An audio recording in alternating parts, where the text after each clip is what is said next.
All right, dude. Do you want to get this going? Let's do it. Yeah, I've had a busy day, and it will continue to be busy until about 10 p.m. this evening. So let's get it going. Got to teach. Oh my gosh. Well, here, let's get the intro going. Got to teach. Minds to mold, Jared, on this podcast and elsewhere. Right, of course.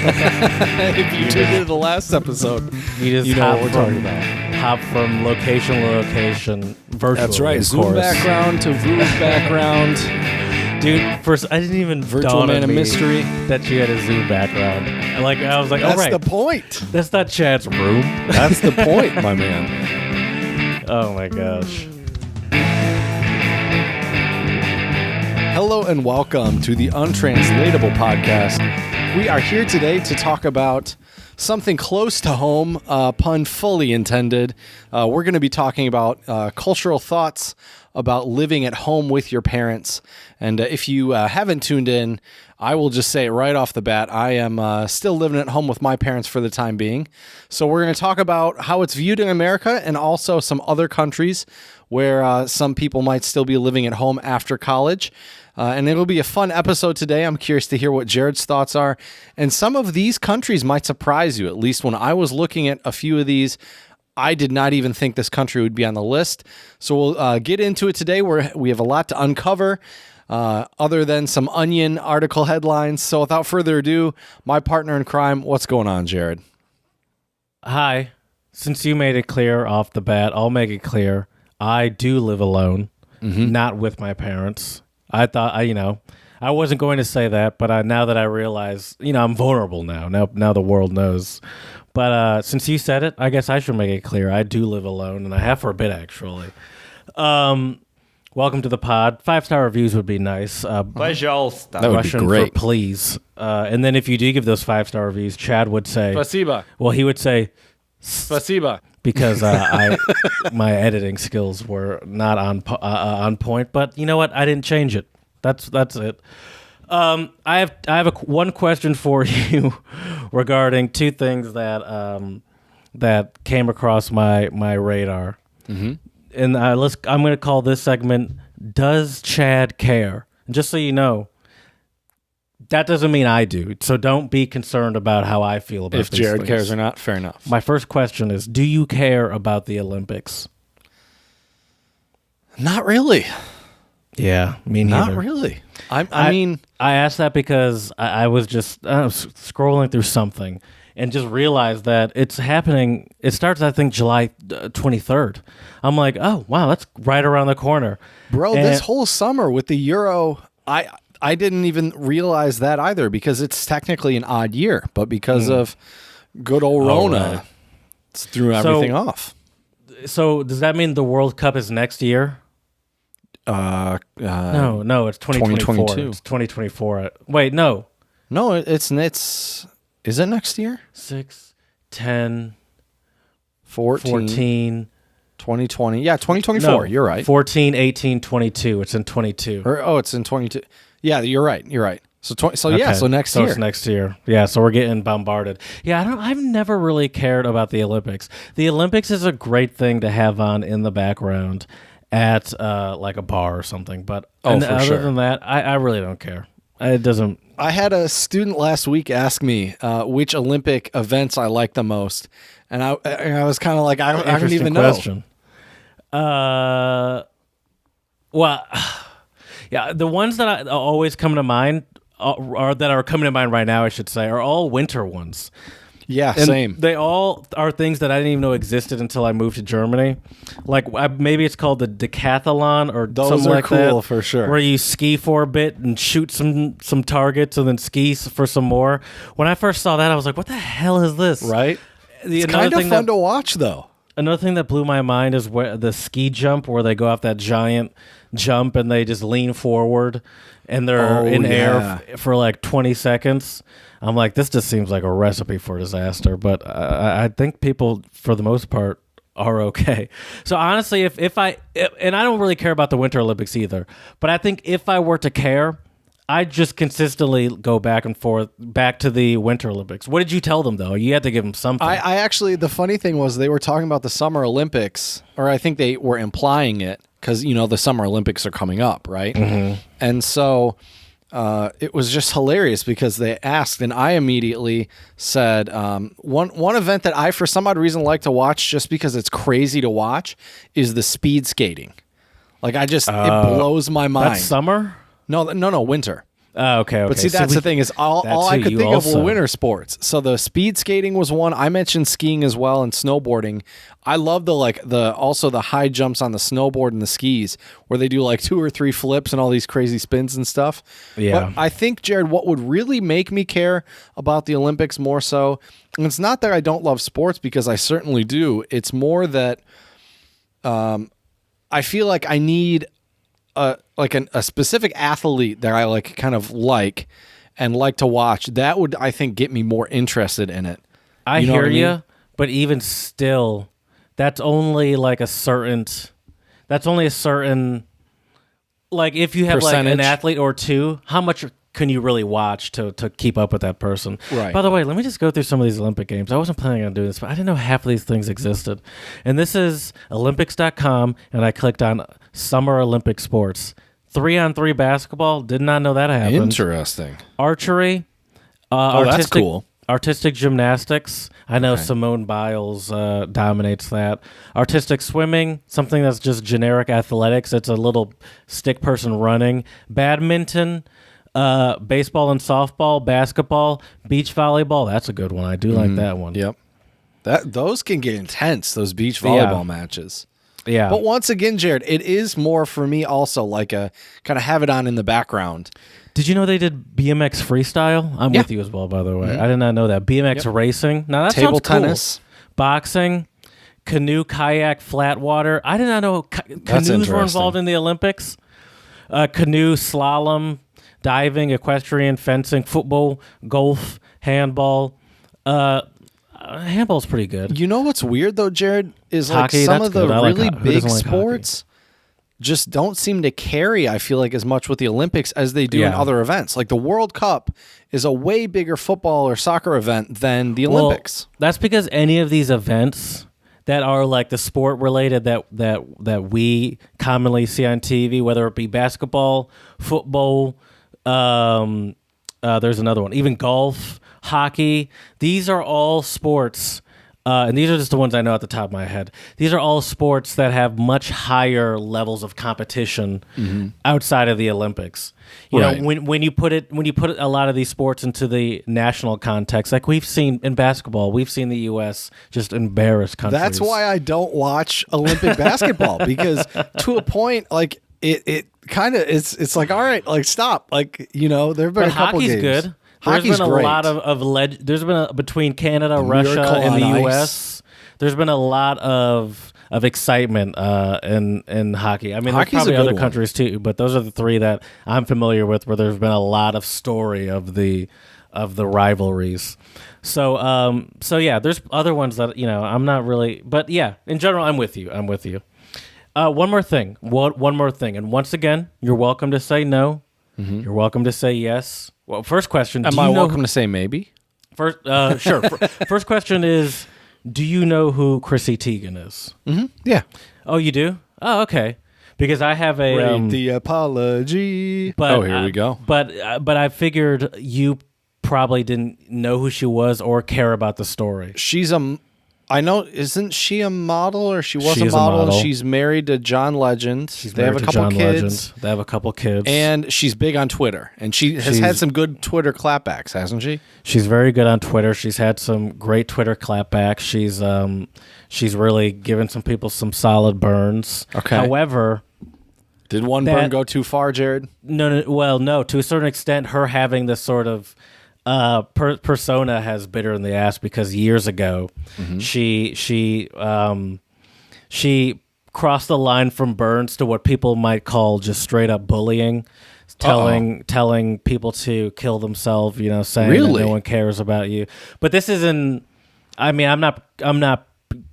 Protecting her or anything. I'm just saying what I think are the facts. This is in this was in the earlier days of Twitter before it was as huge as it is now, obviously before she had millions of followers. Like, I believe this was maybe 2000. It was early, maybe 2011 maybe before that. But anyway, it was not like Twitter is right now, is what I'm saying. But anyway, she essentially got called out for a lot of bullying that she did. She left social media for a bit, then she came back, then she left again because of this call out, and she now has an apology that she put out actually 4 hours ago as we're doing this. Oh wow! Okay, and I saw it. I'm like, fresh. Chad probably doesn't care about this, but I'll ask him because rate the apology is a fun. I do enjoy it. Thing to do. This is a Medium. You know what Medium is. People can self-post essays and articles and whatnot. Hi, all. It's been a very humbling few weeks. I'm sorry. I just want to see how long this is. I'm trying to figure out if I'm going to read all this. It has been a very humbling few weeks. I know I've been quiet, and Lord knows you don't want to hear about me, but I want you to know I've been sitting in a hole of deserved global punishment, the ultimate, quote-unquote, sit here and think about what you've done, quote, close quote. Not a day, not a single moment has passed where I don't know how to say that, where I haven't felt the crushing weight of regret for the things I said in the past. As you know, a bunch of my old awful tweets resurfaced. I'm truly ashamed of them. As I look at them and understand the hurt they caused, I have to stop and wonder, how could I have done that? I've apologized publicly to one person, but there are others and more that are and more than just a few who I need to say sorry to. I'm in the process of privately reaching out to the people I insulted, and it's like my own version of that show, My Name is Earl. Is that what that's about? Apologizing to people? I never really watched I've never that seen show. it. Whenever it came on TBS, I'm like, all right, I guess it's time for me to change the station. I understand that they may not want to speak to me. I don't think I'd like to speak to me. The real truth is all of this is how much I actually cannot take confrontation, but if they do, I am here and I will listen to what they have to say while apologizing through sobs. There is simply no excuse for my past horrible tweets. My targets didn't deserve them. No one does. Many of them needed empathy, kindness, understanding, and support, and not my meanness masquerading as a kind of casual, edgy humor. I was a troll, full stop, and I am so sorry. I want to go a little further here, thinking of those I've hurt and friends I've disappointed. All right, there's a lot more, dude. I'm not going to read all of this, but she's got an essay, is what I'm saying. Okay. And that's about half of it. Okay. Well, I mean, clearly she put a lot of thought into it, so I got to give her credit for that. Sure. I'll be real with you. I think she probably could have said all that in a video a lot quicker, but maybe it would seem less sincere. I don't know. Yeah. I mean, that's a fine line, too. I have said in the past that videos are better, but usually this is at least I've seen her on social media before, and people want to hate her. So when if she were to do a video, I'd almost be like, yeah, I could find a reason why anyone would want to hate however you did it. So anyway, sorry, please continue. But I mean, yeah, and we didn't read through the whole apology, but like I said, there's an aspect of self-reflection in there, which is good to see. I'd give her a decent, I don't know, I'd say out of 10. Out of 10, I'd say like a, but see, it's hard to say because we didn't read it all. I'm gonna say 7. That's true. Where I'm at right now, I'd say like a 7. I'm with you. I'd say 7 with room for 8, but it was clearly it seemed like it was going down a good path. But yeah, dude. I mean, that's social media, I mean, especially that's what's happened to so many celebrities, right? They just old tweets get dug up, and then even me, someone who doesn't is not active on social media, I feel like the more and more I'm on it, the less I'm inclined to want to post things, Right. And I feel like on most of my social media, I've gotten to a point where I'm like, I don't even I enjoy scrolling and reading people that I like to follow, but for the most part, I feel like I'm at the point where I have no interest in posting anymore. Right. It's like nobody cares about what I have to say. I don't know if that's fully true, Jared, but yeah, it's I mean, I'm not really much of a poster on social media either, Yeah. But it's, I don't know, it's I will say this as well too, Jared. I mean, we all at some point in our lives, we're young and dumb and made some stupid mistakes. And, seems like she was really owning up to a lot of the things she said. I think it's good. She also mentioned, too, that she had reached out to people, also made some public apologies, which it would be interesting, what those would be. Yeah. But I understand that. I feel like you have to make... Do you have to make the private apology before you make the public apology? Especially if you're putting someone's name out there, Yeah, I think so. It's like, well, no, don't bring me into this. Now you're bringing my name up to your giant audience, and I don't want people, coming at me. Right. Yeah. So anyway, I have a question. Do you have a spread a little love? Do you want to spread any love? Do you have a shout out? I do, by the way. I don't. So go for it. All right. This is another one where I want to get your input because you're a teacher. You're an educator. Mm-hmm. You just hop from teaching to teaching moment in your life. That's right. And whether it's teaching your parents how to use some piece of technology. That's true. Or that keeps me busy. teaching the youth how to speak English. The youth. Teaching them college kids. Yeah. All the important American slangs. So the American Untranslatables, you mean? Thousands of teachers. Last episode we talked about how to be an ally. DeSantis was, who's the governor of Florida, was banning critical race theory to be taught in public schools. Thousands of teachers protest laws that dictate what they can teach about race in class. The nationwide protests were part of the National Day of Action, which aimed to raise awareness of the legislature. Teachers in more than 20 cities gathered to let GOP lawmakers know that they ain't, this is the root, they ain't down with attempts to dictate that they can and can't, what they can and can't teach in class. According to according to the Washington Post, Saturday was the National Day of Action. The event aimed to raise awareness of Republican legislation that would restrict teachers from discussing certain topics in regards to racism, sexism, and oppression with students. Republican lawmakers in states like Florida and Iowa have worked tirelessly to enact laws that would prevent public schools from adopting lesson plans on critical race theory and other frameworks that openly and honestly examine how race is systematically embedded in U.S. history. The Post said that several thousand teachers who participated in the National Day of Action have signed this pledge. We, the undersigned educators, refuse to lie to young people about U.S. history and current events, regardless of the law. Republicans have been going all in on critical race theory currently, blah, blah, blah, talking about how it's a left-wing nonsense or Marxist and all this stuff. But obviously teachers believe that this is just history and it should be taught. Mm-hmm. I have a question for you, Chad, as an educator.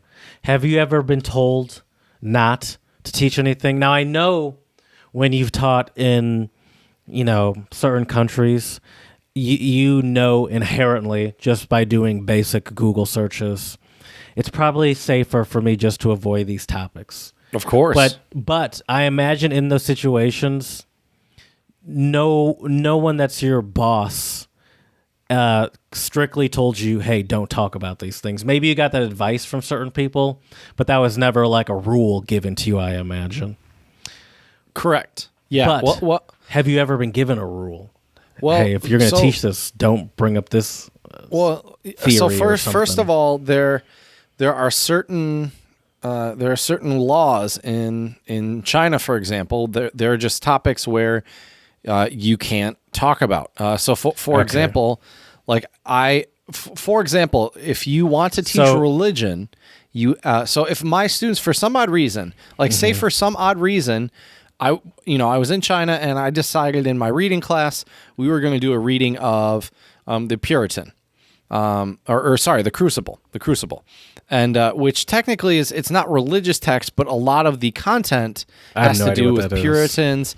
I'm pretty sure it was the Puritans in the Crucible, but basically it was a really religious group of settlers in the U.S., right? Mm-hmm. So you could argue that this is about American history, right? Because the Crucible is, or maybe it's an English lit class, right? But because there are some religious undertones, you would have to be very careful with how you approach teaching that, because the only people who can legally teach about religion in China is someone with a degree in theology, because they are considered an expert in their field.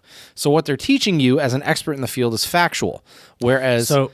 So even though there was no one told you anything, these aren't just like, hey, for your own ease, don't talk about these things. There are still specific laws where it's like, listen, no one's going to tell you this, but you should do the basic research to know that you can get into serious trouble talking about stuff. Right. And the other thing too is, if you were to teach about, like, one thing you have to be careful if you're an American teaching in a lot of different countries is if you talk about right to protest and different stuff like that, because some countries, they don't have that right. Same with when you talk about voting in government systems, you have to be careful. Have you ever, I mean, you must have been asked about protests by your Chinese students, especially. Oh, no? Nope. Or like what's Nope. been going on in the U.S. in relation to George Floyd? Floyd? I guess the George Floyd protests, yes, they did ask me about that. And I told them exactly why people were protesting. I have no idea what that is. I've never heard of it. Right. Next question. Right? No, I mean, I do answer questions like that. But once again, when I answer a question like that, when my students ask me about the George Floyd, all the riots happening, a lot of them had heard about it. But they obviously just don't have the access to a lot of the media stuff that we would here in the West. Yeah.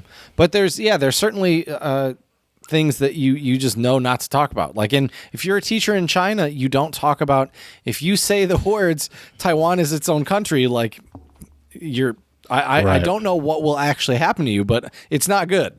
Or like Hong Kong deserves to be independent or something like that. Exactly. So But you just don't China, talk about those China subjects. is the only place where you've experienced such explicit. Well, me sort of- personally, but once again, it wasn't That's like what I I'm- was that's what I'm told asking. this. Right. It wasn't that I Yes. was told this by the administration. I was more told this by the embassy, and it's just a Right. cultural thing that you should be aware of. But some of them Now- are explicit. You say cultural, but some of it is explicit. Like if religion does come up, you have to be very careful. Like if somehow a question is asked about that, you have to be very careful, because the chances of you probably getting in serious trouble are slim, but it could end that way. It could happen. It could happen. Now, in terms of like things that I've wanted to teach, but I couldn't, I mean, there are certain like approaches and methodologies that I've wanted to try out in my classroom that, like, when I was a teaching assistant, we didn't have a ton of wiggle room. Now with my own classes, I can do pretty much whatever I want. It's pretty great, really. Damn right. That's right. I just want to spread a little love to these teachers in Florida and Iowa, because as someone that has worked in corporate America most of my adult life, I feel like for most of it, up until relatively recently, I've just been okay with the policy, and obviously it's different. These people are educating the youth, and it's like now you're essentially telling teachers not to teach reality. And it's like, well, I'm a teacher, and I know what reality is, and you're telling me, no, don't mention any of that stuff. Just dance around all the reality and just give them the sugar-coated version. Slave owners, for the most part, were friendly. And, anyway. I will say, though, Jared, I did talk about when I was living in the Czech Republic, and it wasn't that I wasn't allowed to do this. I did talk about how Thanksgiving is not so accurately taught in the schools in the United States, right? But for example, if I were to, I didn't really talk about that much in China, because once again, if you challenge certain hierarchical systems in certain places, it's not, Right. it can just lead to discussions that you don't want to have. It's not just the fact that you're maybe saying something that could get you in trouble according to the Chinese culture or rules. But if they were to see you sort of speak about another place with such disregard. They'd be like, oh, interesting. This is how you talk about your home? That's weird.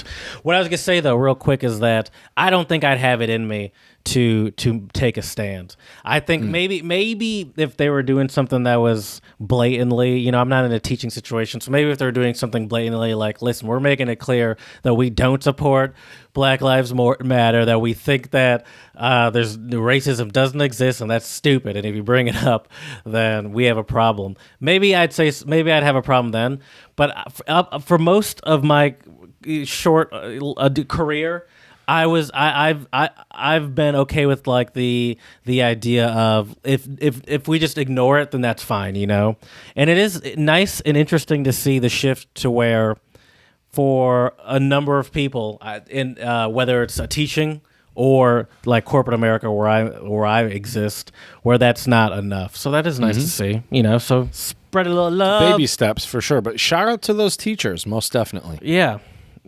I don't think I have it in me. Well, maybe after a couple more podcasts, I can try to persuade you, Jared. Yeah. Hey, give us 5-star reviews. There we go. And then once we get our big time sponsorship, then I'll be like, hey, this is how I really feel. That's right. That's right. Well, Jared, I think you might happen to know what time it is. Oh, the owl is a hooting. It's never late, Jared, that's for sure. Always on time, that untranslatable time. And untranslatable is our idioms, proverbs, sayings, axioms, slang, words, terms, phrases that don't always translate on a one-to-one basis into English, and we are here to decipher those terms for you. So, Jared, I would like to get us started today with a Czech untranslatable. Figured I would bust out the old Czech and see if I still have the chops in me, Jared. So here we go. It is vetřít se někam, which means that first word seemed like a little bit of a struggle. I'm not gonna lie. I got here. Let me hydrate, Jared. Let me. I mean, you just mentioned like, let's see how good my Czech is, and I'm no expert. But that first word did seem like a little bit of a struggle. Me. Okay, I think we're ready now, Jared. Here we go. Vetřít. It's got that r, which is the R with the hot Czech, which I believe Czech is like one of the few languages in the world that has that sound that you have to make. And it when I used to walk to school in Chomutov, Jared, I would say řeřícha, which is it's watercress, but it has that double R, so it's super tricky. Anyways, watercress. Vetřít. Yeah, I can't say it right. Anyways, okay. Někam, which means to rub yourself in somewhere. Is that like to blend in, essentially? No. To rub yourself in? Is that like to brag about stuff? Like to be a gloater? Well, this not Speak quite. highly of yourself. I'm trying to think of how I can give you a clue without giving this away. Because I'm trying to think. We've used. There's another to give away untranslatable. secrets. No. Well, Jared, let's just say to rub yourself in somewhere, Jared, that you may not belong. To make yourself at home? Not quite. Somewhere that you may not belong, to rub yourself in? Mm-hmm. But you rub yourself in there. To break in somewhere? Not that extreme. All right, you're going to have to just give it to me. You're getting warmer, though. It's to crash a party. Okay. So you're not breaking in, but technically you weren't invited. So you're kind of showing to rub yourself in. Where's somewhere. The line there? If there's a party and you're in there, can they prove that you're not invited? I'm sure. I mean, I guess if they call the cops and say, I don't want this person at my house, right, that's enough of a proof that you're not invited. Right. My first untranslatable is Hungarian, and it's Kutyéből nemlej zalona. You cannot make bacon out of a dog. Out of a dog. You cannot make bacon out of a dog. Okay. You cannot make bacon out of a dog. Dag. What is that? Have you ever seen Snatch before? Dags. No. Oh, dogs. Yeah, dags. You cannot make bacon out of a dag. You can't compare. You just can't compare it. No. It doesn't fit. It's just this. Can you give me a clue or an example? So you every weekend you say, hey, so So, are you gonna come camping with me this weekend and sleep outside in the rain while I'm in the van?" And I'm like, "Chad, for the 10,000th time in a row, no, you cannot make bacon out of a dog. You can't force someone to do something? Not, I don't know. I have no idea. You took that way too literally. Someone who will never change. Oh, it's like what you're trying to do to this person or thing is impossible. So stop trying to and do this thing because it's already impossible. That makes sense. Okay. My next one for you, Jared, is Italian, and it is "Sai come il prezzemolo," which means "you're like parsley." A little bit goes a long way. I don't know. You overpower the situations. If at a party, you're like parsley and no one can get a word in edgewise because you always got something to say with your loud ass. Damn, shut up. So nobody cares about what you have to say. You're getting close, but Let me ask you this: is parsley common or uncommon in Italy, Jared? Do you think it's very common? Okay. You're basic, someone's basic. No, if you're common, can you find it in one place or many places? You're not interesting. You can find it in many places, which led me to think you're not interesting. Well, I guess you're right about that. I guess, but it means to turn up everywhere, or I think to like show up everywhere. Okay. It's like, oh, I see. I went to the store and there, you like parsley. It's kind of like the person that you like that you don't like. That's at every party. You know, it's like, how are you always here? You're like parsley. You're like every parsley. Time I don't want to see you, there exactly. You are. All right, this is my last one, and it's Icelandic. Nice. Allt med kalda vatninu. It all comes with the cold water. It all comes now with think the cold about this. water. It has something to do with the idea of cold water coming. With an O.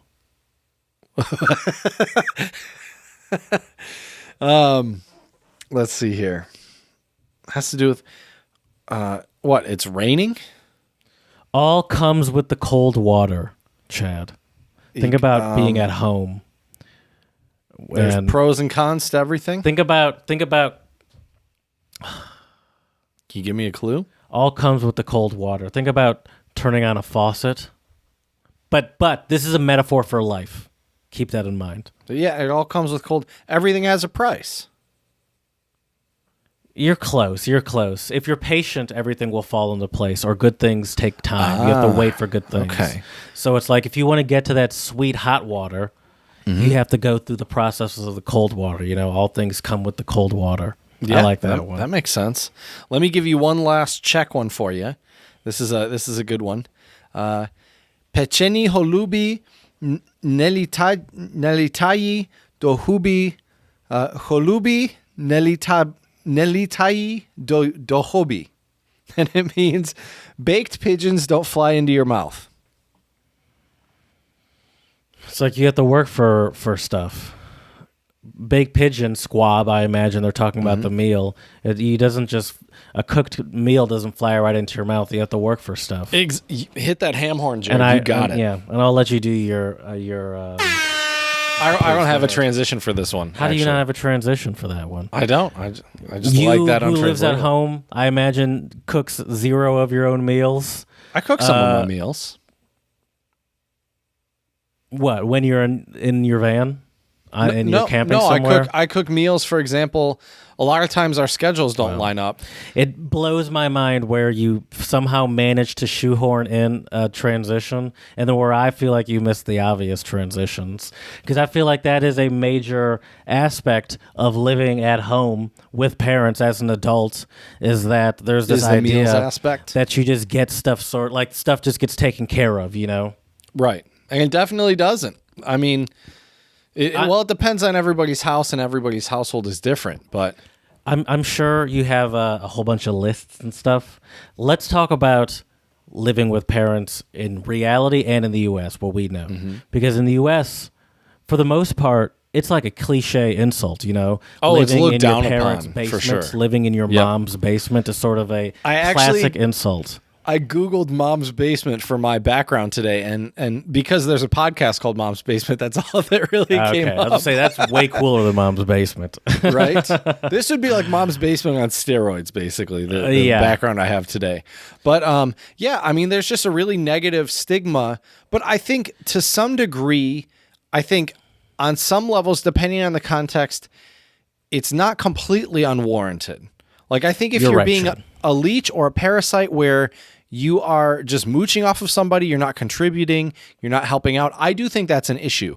But I think that's an issue in any living circumstance. Parents, roommates, husband, wife, boyfriend, girlfriend, whatever. Generally speaking, here in the U.S., the expectation. What do you say? The expectation on when a child or adult, I guess, should be out of the house. This is the time. Usually Either you go- 18 to college is at least culturally what's acceptable, right? But the reality is, as much as rent is in a lot of places, I mean, shoot, when we were 18, there's no way we could have paid for rent or paid for college on our own. But I wasn't. That's true. But I wasn't living my life in a way where I needed to. We could have, if we were in a place where we didn't have the support that we have. We didn't have the option to go to an expensive private college. You could potentially find find a job. We just weren't in that situation. But I'll It's a say lot this. different. Here are some facts for you, Chad. Some cold hard numbers. Pew, they put out random percentages every now and again, and I guess we're supposed to believe them.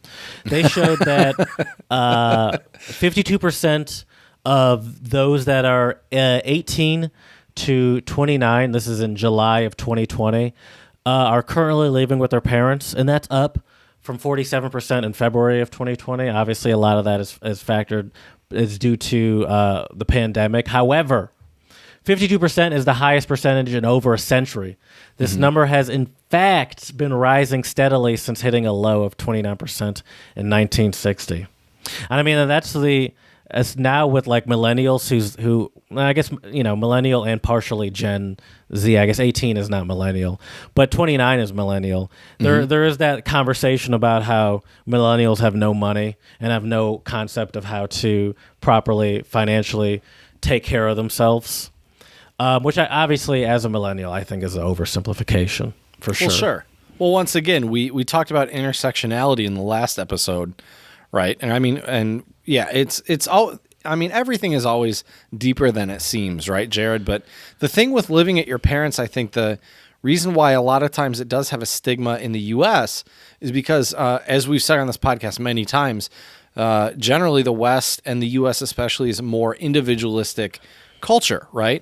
So what that means is I need to have my own place, my own car, my own this, my own that, to feel like you are, maybe a functioning adult. Whereas in, some other cultures, it's not as frowned upon to stay longer at your parents' house, or it doesn't have as much of a negative stigma, depending on the culture and the country. Yeah. So you currently live with your parents, as you mentioned. What do you feel like? Have you noticed the stigma personally, I should say, or have you felt in moments like, I gotta mention this, or you're just like, who cares, Well, it really depends on the context. So, one of my coworkers, she's actually older than me, and she also is still living with her parents. I mean, both of us, So clearly in that context, you're not embarrassed by it or whatever, because right. Well, and a lot that of my person's- coworkers are pretty understanding. It was really funny. I had a nice conversation with one of my coworkers who he really took me under his wing when I first started at my current job, and he mentioned that he's almost 10 years older than me. Is he 40? He might even be 41. Anyways, he was saying though how when he was my age, he was kind of in the same shoes as I was, and then he got a couple of years older and had kind of similar like me, like a decent salary, entry level job into academia, where he bought a condo. I'm currently saving up for a house. At what age did he move out? I think he said he was 32 or 33. I'm hoping to get out before that. Okay. But yeah, And it's... I imagine also this is you talked about work, hot vac summer. How do you deal with it when it comes to dating? I mean, I haven't really. I've basically put dating on the back burner pretty much since I came back here. I was still in a long distance relationship when I initially came back, February of last year. So what you're telling me is you've never interacted during, for the past year or whatever, you've never interacted with a lady and had a conversation about who you are personally. Oh, I've gone on maybe 4 or 5 dates, but And it's never come up? oh no, we've talked about it. I mean, I find it a little bit awkward, but it is what it is. I mean, Sure. I'm not going to lie to him. Yeah, of course. But I mean, I don't know. But it's never been like you say it and then it's like a ghosted or anything. No. Okay. Actually, I hate to say this, but I lost interest in a couple of ladies that I was talking to. You're like, hey, get your own place or I'm not interested. Exactly. I would certainly say though, perceptions are changing because in general, I think for the longest time there was like this at 18. It's like either you should be in college or have a job and support yourself. What are you doing? I feel like just as that is like an American culture thing. I think that's sort of ingrained in me. And I don't even think that's been sort of pushed in me by family. Because I feel like I'm a very I don't want help kind of person, to a fault for sure. Actually, Right. if you were to happen to be interviewing me and someone were to say, "Hey, what do you find to be one of your biggest weaknesses?" and I'd say, besides for the fact that I find myself too dedicated to getting the task done in a timely manner, and satisfying the needs of my the people that I report to. I also struggle with asking for help, and it takes me longer to get things done sometimes because I rather figure it out myself when it's probably quicker to just ask for help. Yeah, I'm kind of the same way, and it's yeah. So really, because you always ask me for help all the time regarding your car and stuff. You have no fear. That's because you're a good friend of mine. That's fair. That's fair. Do you have rules? Rules. I understood you. Okay. You paused. Well, because I'm thinking about it. I mean, I think they're always unspoken. I don't know. I mean, it's not like we sat down and Written discussed down like on these the are fridge. the rules and blah blah blah. But I mean, it's. I think a lot of it's about respect. But I have to give my parents a lot of credit because they give me space, in like my They don't office listen where to I this, work. Chad. They don't listen to this. But I know they don't. But I'm telling the truth. Okay. I'm telling Just the making truth. Sure. Just making sure. But yeah, I don't know though. I will say that living since I've been living at home with my parents, as much as I do love them, that's one of the reasons why I haven't really taken dating that seriously, because it's like, what am I going to bring you home to my parents? You know what I mean? Like, I don't know. I Right. just find it a little awkward, the logistics of everything, and I don't know. To me as well, Jared, and maybe this is toxic masculinity, as you might call it. But I feel like as a man, I would much rather have my own place if I want to entertain some ladies. I don't think that's toxic masculinity to not want to have But to. am I not man enough to entertain ladies here, Jared? I don't think that has anything to do with being man enough. I don't, and personally, at my age, I have no interest in the first couple of dates going back and having to interact with someone's parents. Where it's Right. like I don't even. I just met you. Exactly. Yeah. And so I don't think that's a toxic masculinity thing. I think I could see that going both ways. I would feel bad putting a date in that situation where it's like, hey, you're gonna have to meet my parents. I know this is date 4 or 3, Right. And you probably don't even like me. But how do you feel about my parents? Right. Yeah, that's just a situation I personally wouldn't want to be in at all. Yeah, it's a sticky one. The interesting thing is a lot of my students in China, if what I've noticed, and I've talked to quite a few of them, if they move to a different city, obviously they have their own place. But if a lot of them, if they end up getting a job in their hometown, which many of them do, they go back and live with their parents. And then depending on, I forget who it is, but depending on who marries who, usually it's expected that I think it might be the husband's parents move in with them when they get their own house or something like that. And some of it boils down to just caregiver roles and it's different cultural expectations. But it's kind of interesting to see. I thought it was more, I've heard that, but I thought it was more, correct me if I'm wrong, you have more experience than I do, that like for them, like in China, they a lot of people, if they don't have jobs that are in different places, live with their parents until they get married, and there's almost sort of this transitionary period that happens where it's like parents are taking care of you, parents are taking care of you, and then you start to get like a solid career, and parents stop working and are retired or whatever, and take care of your kids, and you take care of the parents, Right. And it's sort of expected that there's this transitionary period, so the lines are blurred a little bit more on whether living with parents, because it's a more common. Sure. Well, and I have to say, Jared, I mean, the nice thing is, the fact that I'm, right now at least, we'll knock on some wood that I'm, gainfully employed. It's always nice to once in a while surprise your parents, get them lunch or surprise them with a little something here or there. Sure. It's nice to give back. Yeah, sure. I send my mom a DoorDash gift card every now and again and say, hey, buy yourself something nice. No, I don't do that. For me personally, and maybe this is just that American capitalistic culture telling me to go out and make my own money and spend.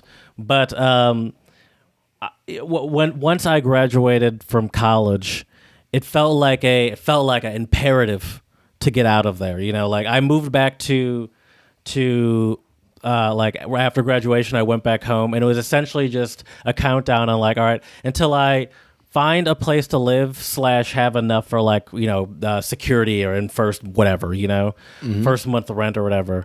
But I don't know. Maybe it could be. I think it was a mix of just culture, where it's just like you're not supposed to live at home anymore, and it is sort of. And then also, I think maybe it's just my family. Who knows? Yeah. Maybe the fact that that you're okay with it more than I would be at this age is more just like, yeah, well, maybe you should go to therapy and talk about your family rather than more than anything. Who knows? Well, for me as well, Jared, I mean, there's certain reasons why. Like, I think that's the other thing occasionally, that I think if you're living at home with your parents at a certain age, just because you never moved out and you never did anything, I think that is a bit of an issue to some regard, you know what I mean? Whereas if, my plan was not to, if you would have told me, 2019 pre-pandemic, that I would live at my parents for a year, I would have this, I would, be working virtually for basically almost an entire, I would be like, you're crazy, bro. Like, there's no way. Cause my short-term plan was, live in China for 2 years, come back here. I would have had more than enough to pay off my loans and put a down payment on a house. And ideally I would do that, wherever that, next job would have been. But, because of the pandemic, I had, I was only in China for 6 months. I came back here, was unemployed for, half a year, basically. Got, my current job. And now my plan right now is hopefully by September to either have an apartment that I'm renting, or maybe if I can find a house, we'll see. But a lot of that is also dependent on what happens job-wise. So, yeah. Our culture is also, here in the U.S., house buying is huge. This concept, especially right now. We've done an episode about this before. I don't know if we included this one, but in the U.S., that like buying a house is like a rite of passage for, and depending on the circles you roll in, it's almost kind of like an expectation, and so I think that that's I don't know. Another big one too, yeah, Jared. Please go through some of your lists. This isn't a list. This is just my own experience. Another big one too is just finances. one of my good buddies from high school, he ended up living with his parents until last year, all the way from he went to college, but after he came back from college, so 21 to 28, he was back at home for his with his parents, but he bought a house. He's been working hard. He's paid off, I think, almost all of his student loans. That still feels like a big sacrifice. Yeah, it's a lot, but for some people, especially, some people who have significant student loan debt. It was purely a strategic decision. Yeah, this person could have gotten an apartment somewhere, but it's like, I'll just live with my parents. Well, lived with his parents, paid off all of his student loan debt, is now, I don't think he paid cash for his house, but he paid a pretty hefty down payment from my understanding, and it's a pretty decent house, especially for his first house. So I don't know. I mean, it all depends. Do you want to wait and save a little bit longer, or do you want to? It all depends, I guess, what your priorities are. And I think in the U.S. we are very, very much so. I think the idea of living with your parents is still kind of stigmatized, and to some degree for a good reason. I think there are, reasons why it might not always be right. If I was sitting here, Jared, just eating Cheetos and not doing anything in your mom's basement. Right. But you're not. You're in the bonus room. You're in your mom's bonus room. Upstairs. That's the key. Got to be upstairs, Jared. I did mention, though, at the top of the episode, I wanted to mention some countries, though, because I had always thought, at least in the U.S., to me, it's very, I think, stigmatized. In Asia, I think it's less stigmatized. I've also even heard in some places in South America, it's in the U.S., it really seems like we are more sticklers about when you're 18, you need to get out. You need to get out. Exactly. So Jared, believe it or not, one country in Europe that has the highest number of people living at their parents from age 18 to 34 is Italy, which I was also not aware of this. Mm-hmm. Not a great economy, though.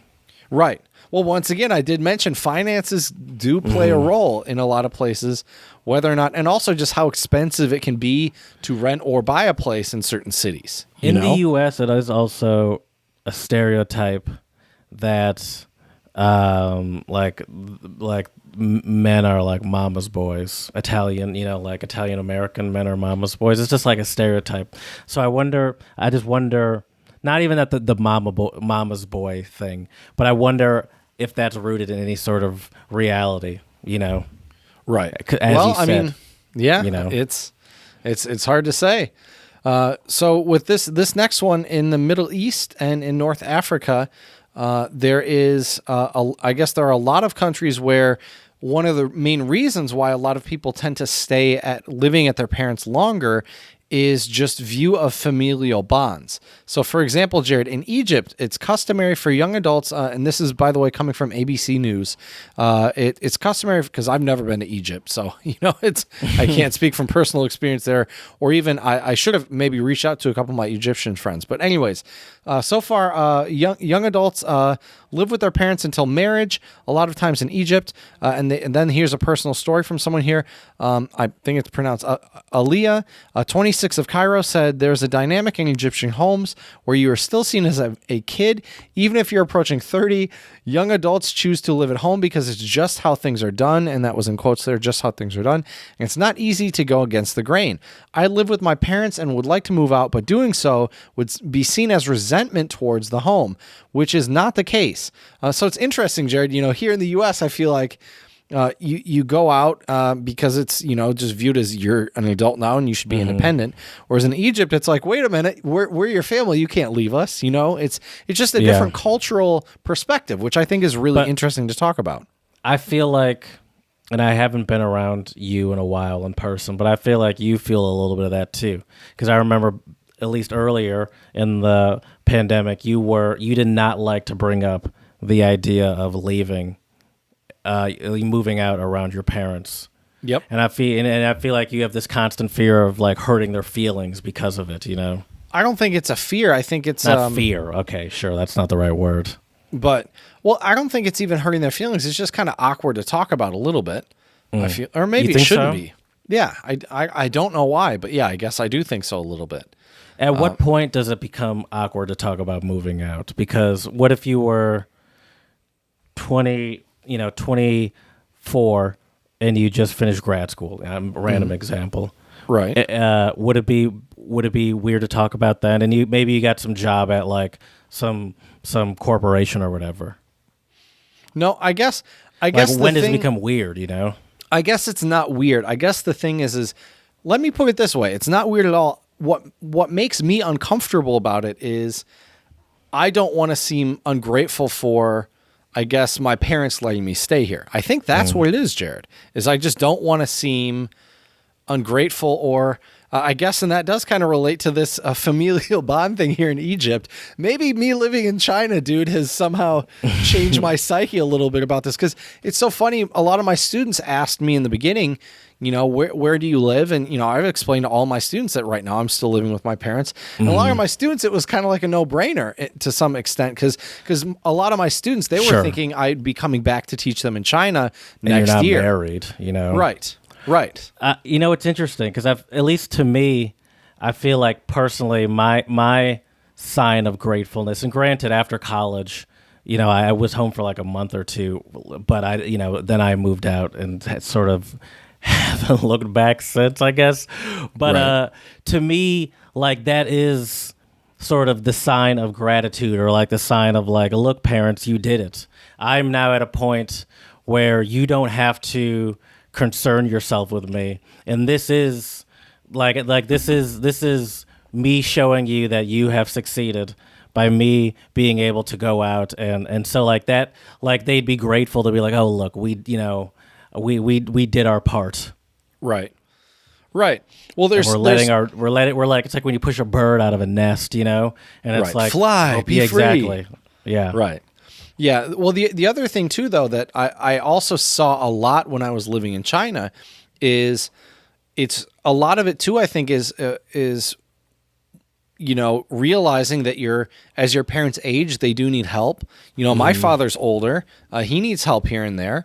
And I think that's another reason why a lot of people, you know, that's one of the reasons why I've stayed here so long, to be honest with you, is because some of it is helping out my parents and realizing that it does scare me a little bit, Jared, the idea that because of my father's Parkinson's, he could definitely fall over and have an accident. And if my mom's busy working, and also too, I'm up here busy working, so I could not hear it. And, you know, but anyways, it does give me a peace of mind. You're stuck. You've put yourself in a place where you feel necessary. And to some extent, understandable reasons, I'm obviously don't blame you. That makes perfect sense.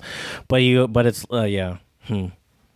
I wouldn't say stuck, but I do feel I want to be here to be able to help, but I also understand that I will say once I realize one way or another what's happening job-wise, I'm going to need to make some moves. And I already told you about that one potential lead for October. If things don't pan out with my plan A, you always got to have a plan B. And that plan B, I won't be here anymore anyway. So you're just committed to getting on an international flight. You can't help yourself. You're just trying your hardest. And you're trying your hardest to keep me off of them with all these flight stories, these crazy stories. I don't want a door opening at 35,000 feet in the air with you on it. Anyone on it, to be fair, but that's especially fair. You. Well, I really appreciate that, Jerry. But so let's and I said that and it came off as not the way I really do mean that, Jerry. No, that came I know. Off it's just wrong. funny that that is me showing some sign of like caring, or it's like, I don't want door to open with people on a plane. Right. Here's another big thing, Jared. So I mentioned finances. Another one though too is also just the ability to buy or rent real estate. So if we take the example of China now.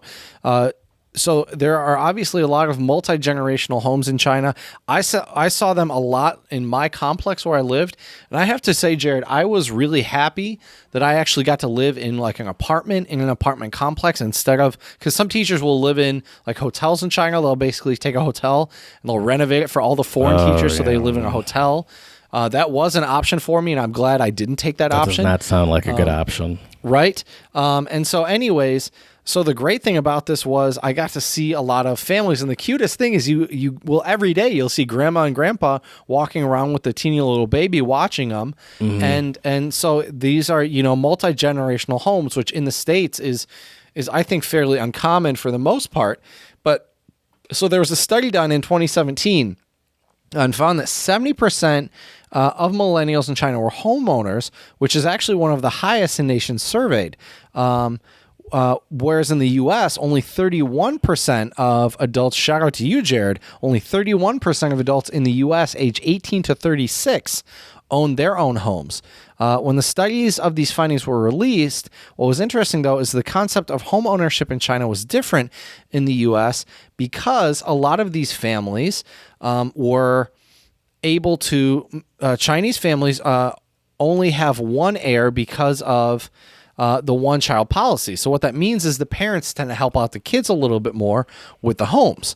So it's not uncommon to see parents and kids having a home, but maybe the child technically owns the home, but the parents have helped out a lot with it. I actually knew, and I don't think in the U.S. that's as common. Like most of my friends who have homes, it's not like their parents were like, "Hey, let me help you and give you like a 40% down payment." I'm sure that does happen here and there in the U.S., but I would argue that's probably more common in other countries, and it's a little bit different. The idea of buying a home is just different. I agree with you. I think it happens more than you think. But okay, there's a very specific term for that, which, by the way, goes back to slavery, at least here in the U.S., of course. What is it? There's a very specific term for that, and this is why, once again, I say I think it happens more than you might think. Have you heard, do you know the term, what that term is when you have this financial support from your family and you can pass on things Silver like homes or like assets over from generation to generation. Generational wealth? There you go. Mm-hmm. And so that is what that builds, when you have these cultures where you're less likely to move out, at a young age. It's like, all right, well, we're all going to live in the same house, and this is my parents' house. But as I said before, you get to the point where it's the kid making more money than the parent, and so instead of the kid having to maybe even buy a house, it's just like, oh no, now this is your house, Right. And or you do have parents that can put in a generous donation, because it's like, well, this is not just your house, this is our house. Like I'm giving you, say $40,000 for a down payment or whatever, but I also thoroughly expect to be living in that house. Yep. But I would say in the U.S., that is very much a real thing. That happens a lot too. Okay. But I think a lot of times maybe the expectation is less that the parent's going to be living with you, with that person. But that is an aspect of how certain cultures, white cultures, can have progressed further than other cultures in the U.S. because of this idea of generational wealth and structures being put in place where it's easier for, say, white people to get homes, for example, or to get loans, for example. Yep. And by doing that, it's easier to get a home and then make money off of that home and pass that money on through various means. So generational wealth. Right. So it's definitely a thing. I'm sure since you live with your parents at 28, I'm sure you are also thoroughly thinking about the financial benefits of it and what they owe you for what you've sacrificed. And you have an invoice that you'll give them at one point way too late in life and be like, not that anyone's counting, but this is how many dates I probably missed out on. So just throwing it out there. It's all right, Jared. It's been kind of good to recenter myself, I have to say. Here's what's interesting, Jared. So mainland China, like I said, there's a pretty high percentage of people living in who are homeowners. Now, what's interesting about this idea of living with your parents, if you can't be a homeowner, then obviously your other option would be, I guess, an apartment. I guess there's condos and other stuff, co-ops or whatever. But Hong Kong, not so far from mainland China, has a whopping 76% of adults aged 18 to 35 still live with their parents. Wow. Yeah. That's 24% more than the U.S. And the U.S. is currently at its peak, as I mentioned before. Yep. Yeah, it's really crazy, but I think, a lot of 18 to what? 36. Oh, that's even more actually, because I said this is 18 to, the U.S. is 18 to 29.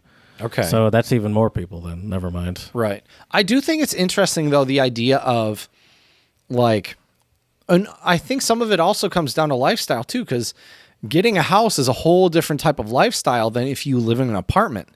especially if you live in like a really vibrant city. A lot of times it makes more sense, financially, commute-wise, what have you, to live in an apartment. And it's really interesting, someone who has lived in a house, who has lived in obviously college dorm rooms, who's lived in a decent apartment in the Czech Republic.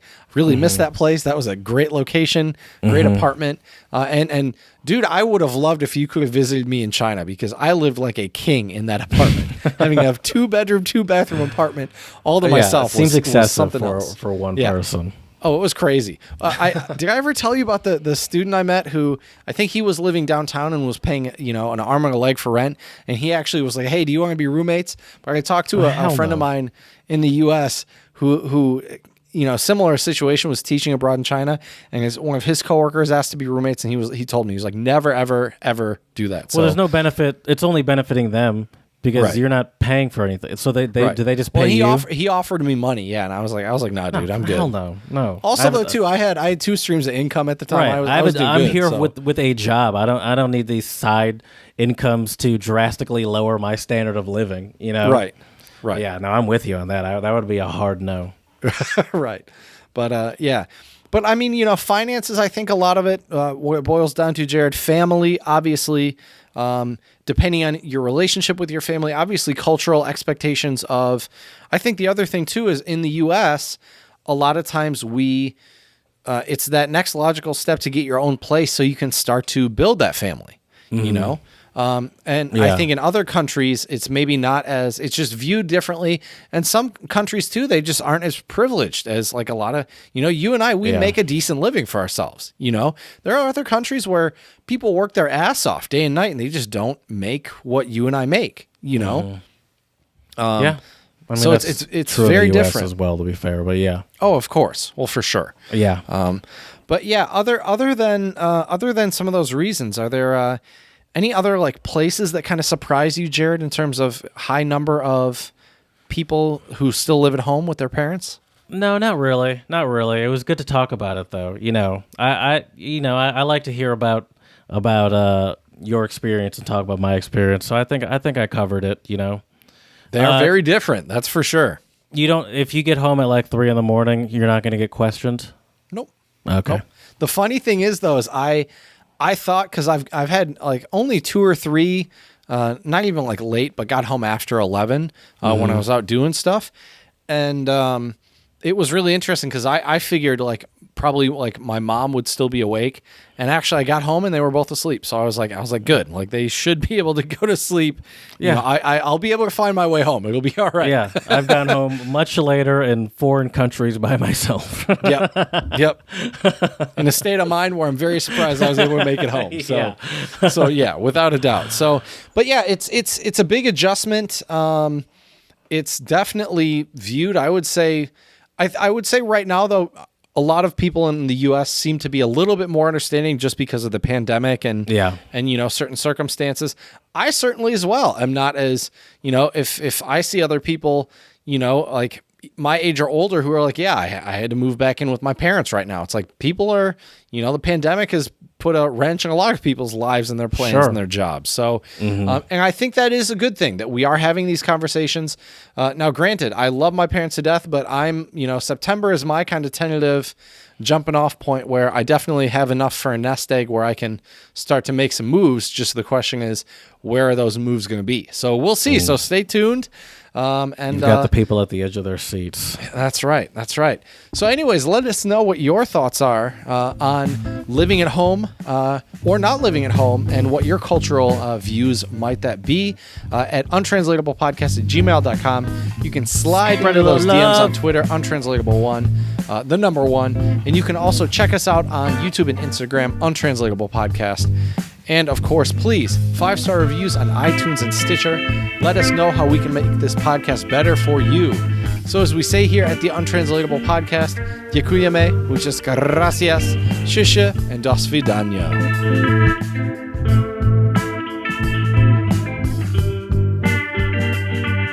Not gonna lie, Jared, didn't get as fired up with this one as we did with the last one. No.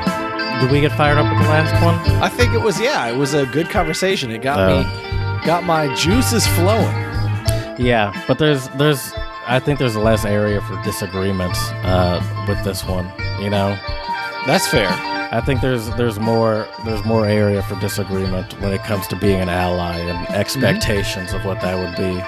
That's versus fair. just talking about what it's like to live at home with your parents. You know, Right. That's true. Yeah. I guess very different. Just if you did conversations get in mad, general. I would probably feel bad because it'd probably have to do something I said. You know.